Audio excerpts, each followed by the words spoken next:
And now, Signature Dish, a WETA original series. Today on Signature Dish, we're exploring the flavors of Southeast Asia. Wow. The idea is to have them really long because it's a sign of long life. After a complex but comforting noodle soup, That's excellent. we'll dig into some impossibly crispy pork belly And you can hear it, like when you tap it out with a knife, it's crispy all around. before venturing well beyond the Beltway in search of a curry with an unexpected twist. Let me show you. Oh, wow. Penny, you weren't kidding. I'm Seth Tillman, WETA producer and DC native, and I love good food. That's why I'm traveling to restaurants across the DMV.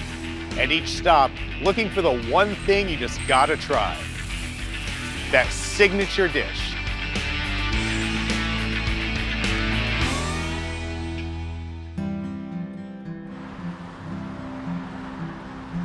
It's kind of hard to believe, but just 50 years ago, DC didn't have a single Thai restaurant. When the Thai Room opened on Connecticut Avenue in 1972, it wowed food critics with its exotic flavors, introducing new spices and curries to unfamiliar DC diners. An entrance sign in the rear parking lot is all that remains of this DC restaurant landmark. But of course, Thai restaurants now abound. And the Southeast Asian presence in the region grew after the fall of Saigon in 1975 led to an influx of Vietnamese immigrants. The Eden Center in Seven Corners became the heart of the local Vietnamese community. But just as with Thai cuisine, you can now grab a banh mi or a bowl of pho almost anywhere around the region.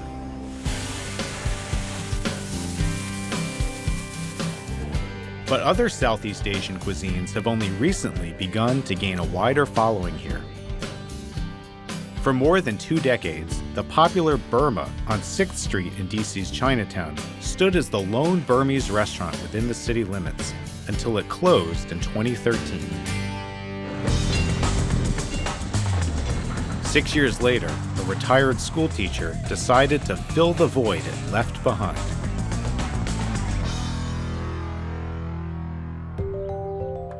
I was born in Rangoon, Burma, youngest of 6.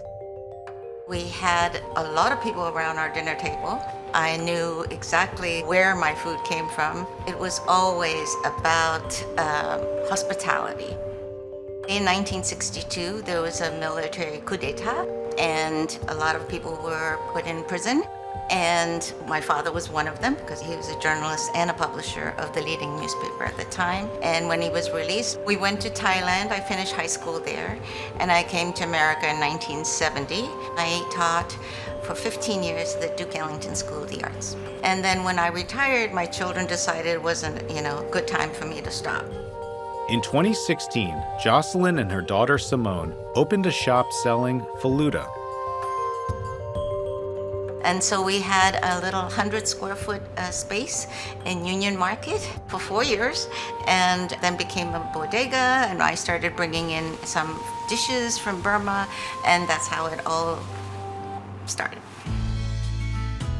Jocelyn, nice to meet you. Hi, nice to meet you. Welcome to the meeting. Thanks so much for having me. So tell me about Burmese cuisine. Well, we border India and China, and we have about 130 tribes, and we're all about textures and a little salty, a little funky, a little sour, and it's always a party in your mouth. That sounds really promising. So our signature dish is Ono Kauswe. And Ono means coconut, and Kauswe is how you make the noodles. You bang it, kaup, and you pull it. It is our biggest comfort food and also made at very special occasions. Very special occasions back in Burma, but here you can get it every day. Yes, you can get it every day. You can eat it for breakfast, lunch, and dinner. We'll make our own special occasion. So so tell me what goes into the dish. Well, as you can see, there are a lot of ingredients. We will start by me getting just a little bit aggressive. Okay. All right. What, so what, I'm is, gonna go what does over here. aggressive mean? I'll show you. So this is lemongrass. The lemongrass is not going to give up its flavor easily. No, it's not. So it's made in a knot, and now it's ready for me to put in my soup. With a little bit of oil, okay? And then we go into the trio, which is our ginger, garlic, and onion. Then we go in with turmeric, paprika, and our friend, the lemongrass. Knot of lemongrass. Okay, so this is a layered soup. We're gonna go in with the first layer, which is going to be a lentil soup. Now I'm going in with my mushroom onion soup. How many different soups are going to join together? So we're gonna have 3. I'm sure all these would just be delicious on their own, but together, layers of deliciousness I might not even be prepared for. At this point, I'm gonna put some of my homemade sambal in it. And the last level is the coconut milk. Okay. So now at this point, all 3 soups are in. So we'll do a little tasting. They're starting to mingle. Let's see. They're mingling, they're not married yet. We're gonna get some chicken in there. I'm also gonna put some mushroom in it. Of course, it's Burmese food, so we're gonna put fish sauce in it. Of course. There we go. We have it. It's ready? Well, ready meaning it needs to cook for a little while, and then we're ready to put the noodles in. The idea is always to have them really long because it's a sign of long life. Long noodles equals long life. I like that. All right. Now we see if it's all ready. Oh. Oh, wow. And now I'll do my last test, taste test. Make sure it's all incorporated. Always smell it before you taste it. It's perfect. It's just the comfort food you need. What makes this dish specifically onokaswe is that you have all these crunchy little green beans and lime and onion and cilantro, and you mix them all in, and there's also boiled egg in there. When I taught art history, I'm an artist, so I've spent a lot of time on how my food looks. And it's about, all these colors popping for you. And I'm always looking for ways to not serve it the way it is in Burma, but to modernize it and to make it look appealing because you eat with your eyes. Okay, we're ready to eat onokaswe. Oh, well, I'm excited, and I see that there's some green beans and some red onions and sort of some extra little bits. Right, and on the plate you have a Chinese soup spoon, which you can use for the soup part and also to scoop up some of the noodles. So you want to go in and mix it. Oh, okay. Yes. It's all about, like you said, And all you about can marrying crunch up the the crunchy flavors. too. Just smash it all in. All right, excited to try this.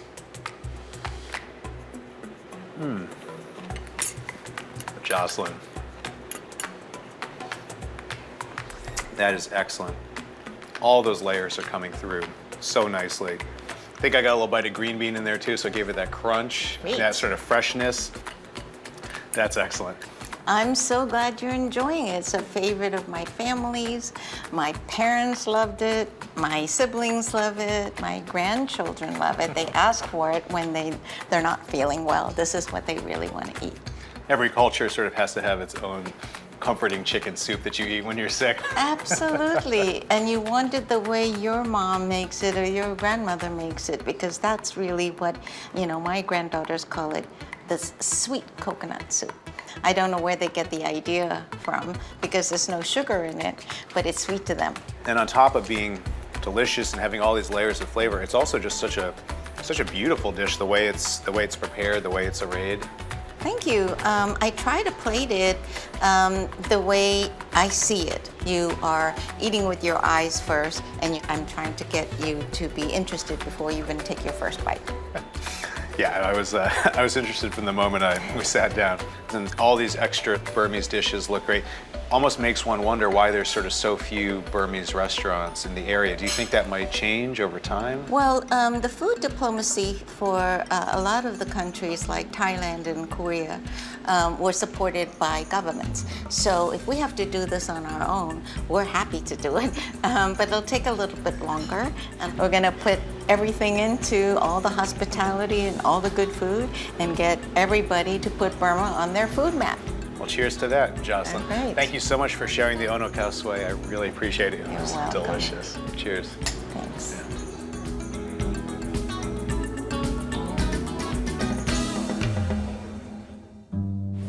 Unlike Burmese cuisine, the popularity of Filipino food in the DC area has exploded in the last decade. Restaurants like Purple Patch, Bad Saint, and Pogi Boy have fed a craving for lumpia, adobo, sisig, and other Filipino favorites. That's why I'm headed up Rockville Pike next. After a quick stop to survey the ruins of White Flint Mall, where I spent many, many hours of my childhood, it's just a short walk to try one of the Philippines' regional specialties. I was born in Cebu. I lived there for about 7 years. We call Cebu the second city. It was originally the first capital of the Philippines. That's my pride and joy. I mean, I go back every year just to really refresh my palate. And what they're known for there is lechon. And pork belly is probably the best part of the pig. It's fatty, it's juicy, it's got that crispy skin right on the outside of it. Tradition in the Philippines, you would roast it in the spit and you kind of do it manually over charcoal. Kind of just start playing with a convection oven. And it took me about 2 years to actually consistently get that mahogany crispy skin. The first time I did it, it just brought me back into my childhood and how it tasted in Cebu, and that's when it clicked.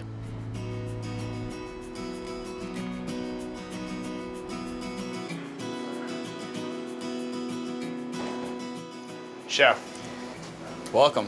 thanks, man. Great to see you. Smells pretty good in here. Is that the lechons roasting? Definitely. We've got lechon starting roasting probably about 5 o'clock this morning, so it's been going throughout the day. So this is the belly, right? Yeah, this is the start of the show. Basically a belly slab. You can actually make bacon with this. You can make pancetta. Basically, we're just gonna score it all around. Help the flavor really seep in there. Definitely, yep. First thing first, we have our house spices here. Next, we're gonna put the minced garlic, some pineapple chunks. I put about 2 to 3 star anise as well to give it that nice little licorice aroma and flavor. Next, we're gonna do the lemongrass. Lemongrass is one of the most important ingredients for the lechon. Green onions, scallions. All right, so now it's time to trap all this flavor inside. Yep. Now we're gonna start rolling it up.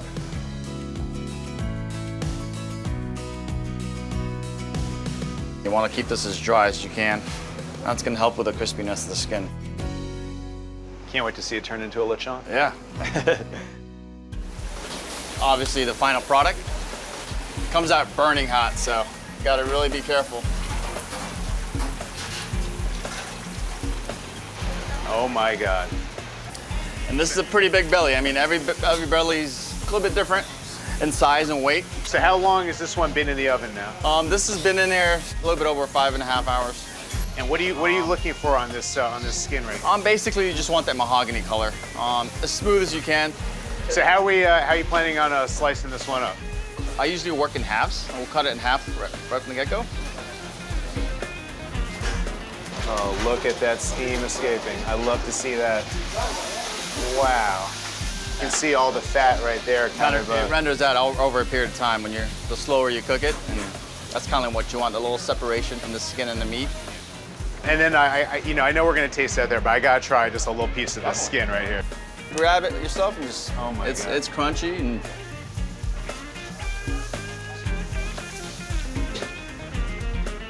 it just shatters your mouth. I mean, it's like candy almost. Like a kind of a delicious, like kind of pork potato chip or something. There you go. And I mean, it's so crispy. How is that even possible? I mean, it's the art of cooking it for a really long period of time. Filipino households, when they see a lechon and the skin's not crispy, you will get it. Get out of there. You will get it. So The skin's the art of it, and this is my art right here.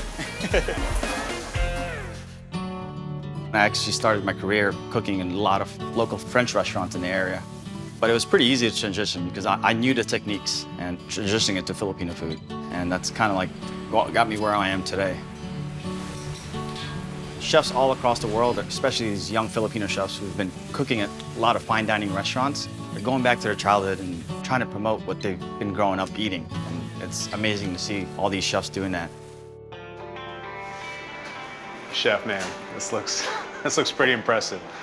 You can see all the different sort of flavors inside, all the lemongrass, all the garlic coming in. A little bit of salad on the side will go great with that as well, which is our ginger papaya salad. I know you try to skin in the back in the kitchen, but now you're gonna have the full experience of actually eating the whole dish at once with the sauces, with the salad, and all that stuff. So I'm gonna take a bite first, and then we'll go for the sauces. yep.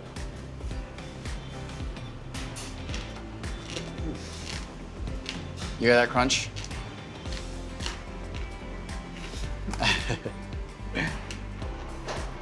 Oh my God, Javier, between the meat, seasoned all the way through, and the skin. I don't even know if my mic's picking up that crunch, man, but I can hear it. I can hear it. It's loud. Tell you the truth, I've been making this for over 5-6 years, and every time I take a bite, it brings me back to Cebu. So this is kind of the Rockville lechon belly. If I went to Cebu, is this kind of what it would taste like? Yeah, and that's why I pretty much go back almost every year to refresh my palate, and gives me opportunities to actually make other specials as well when I come back here to America. And I was gonna say, because you got the signature dish, but man, that's a big menu up there. Yeah. There's a lot. There's a lot. as to a show. chef, you always want to create stuff. You always want to come up with something new. So So what sauces should I be trying here? over here we have the two sauces. We have the spicy vinegar, which we make in the house, and we have the famous Mang Tomas sauce, which is like a all-purpose brown gravy. Where I'm from, Cebu, we basically just use like some type of vinegar. Same goes for the salad. I mean, it's such a rich, fatty dish that you kind of want these acidic flavors or kind of refresh your palate a little bit. So I'm a Montgomery County kid. You moved to Montgomery County when you came from the Philippines? Yep, I actually moved here to DC actually in 1991 when I was about 7 years old. So I pretty much grew up here in the DMV area. I moved to Montgomery County in Germantown, to be exact, when I was about in high school, and I've been here ever since. And did you ever imagine when you were growing up here that Filipino food would be having kind of the moment it's having right now? I mean, growing up as a kid, I never imagined it would actually be in like Montgomery County or Maryland in general. We actually had to drive over the bridge to go to Virginia to try some Filipino food. Over the last couple of decades, and it's obviously the new generation of Filipino chefs are changing that, and they're opening up all over. And it's kind of cool that you guys are focusing on this one dish, because I know there's a lot of great, Filipino restaurants in this area, but this is unique because it sure showcases this flavor of Cebu, where maybe, there's a lot of islands in the Philippines, right? Over 7,000. 7,000 islands, man. And no one does roasted pork better than Cebu. For me, I think Cebu makes the best lechon in the world. I believe you. If I'm not careful, I'm just going to keep eating this all day, man. That is so good. Pork heaven? Pork. You've taken me there. Hey, Javier, thanks a lot, man. I really No appreciate problem. Thank you for coming by and introducing my food to the world, to the DMV. it. DMV, then the world. Yeah, there you go.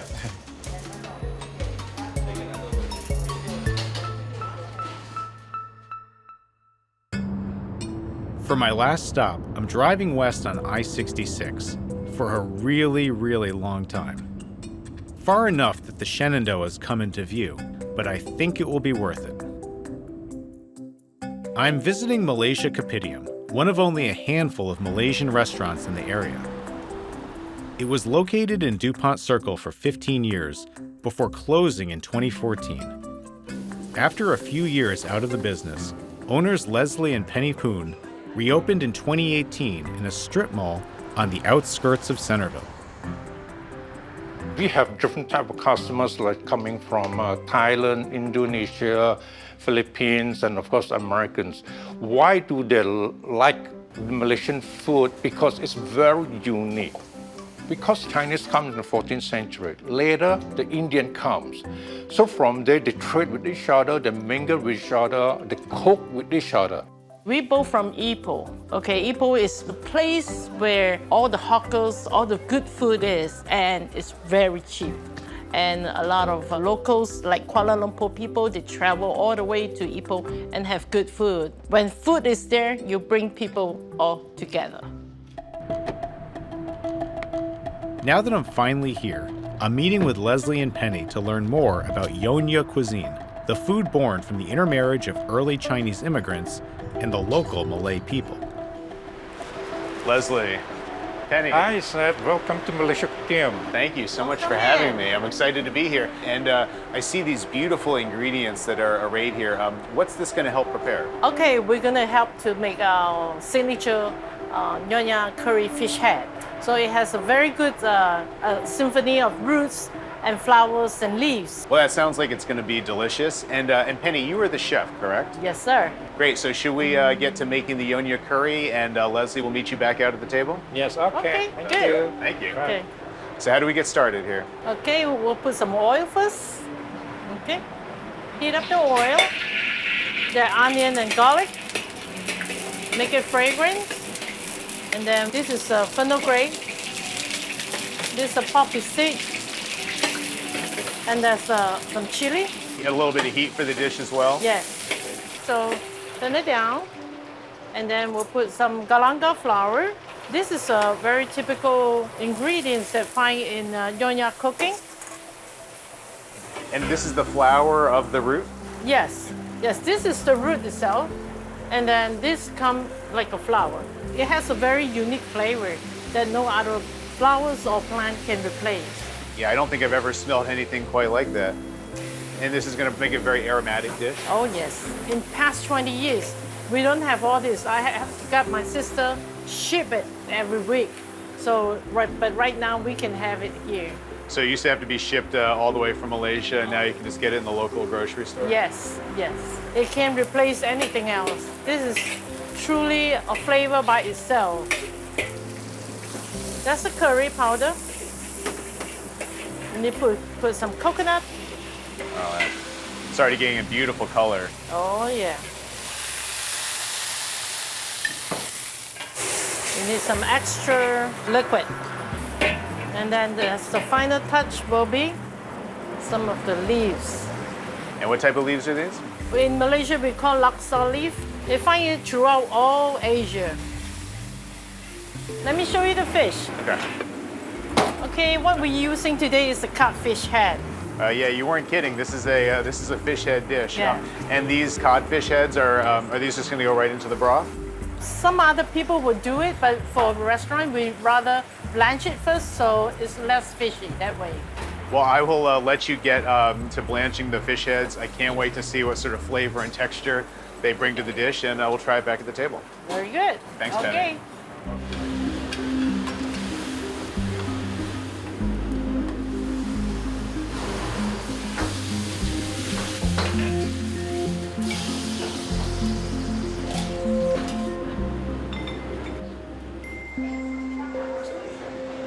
This is the Nyonya curry fish head.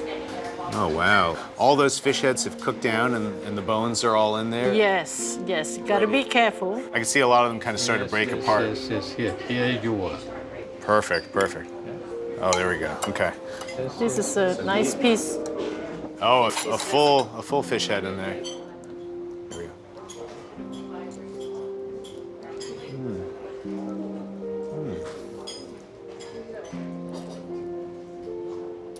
Well, I can see what you mean by the challenge of eating it because of all those little bones. Yes, I love This is good. The Try flavor, this. the flavor is fantastic. The cheek of the fish. That's the best part. It is such tender meat. I guess that only comes from that little hard to get area right there in the head. Yes, once you Yeah. get used to it, it's That's a why- delicacy. That's why we make it different features like the whole fish and the fillet.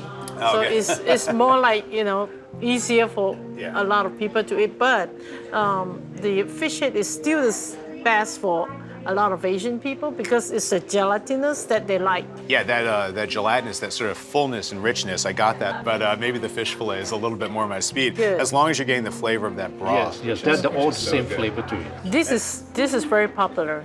I think I'm gonna try my hand at the fillet over here. Get that onto my plate so I can sop up all this deliciousness. Okay, here we go. Oh, It's nicely better. crispy, no bones to contend with. And I love all the colors that are on the table here. This is like kind of representative of different parts of Malaysian cuisine. Yes. Like this is a Chinese food, this is Indian food, and then this is Malay food. You're getting that sort of over time when the different cultures merge, that's what's led to this? Yes, exactly. Yes. Did you find that, drawing people out here after all the time you spent in DC, were people still able to find you guys? I believe whenever there's food, people, if you're good, people Especially will go. good food. Yeah, people will go and look for you. For some people, Centerville is kind of a long journey, but it's definitely worth it. And considering where I started the day, not really knowing too much about Malaysian cuisine, I can already see how all these different flavors are coming together. The Nyonya curry, delicious. Thank you so much for sharing it. Very welcome, Seth. Thank you. My honor, my pleasure.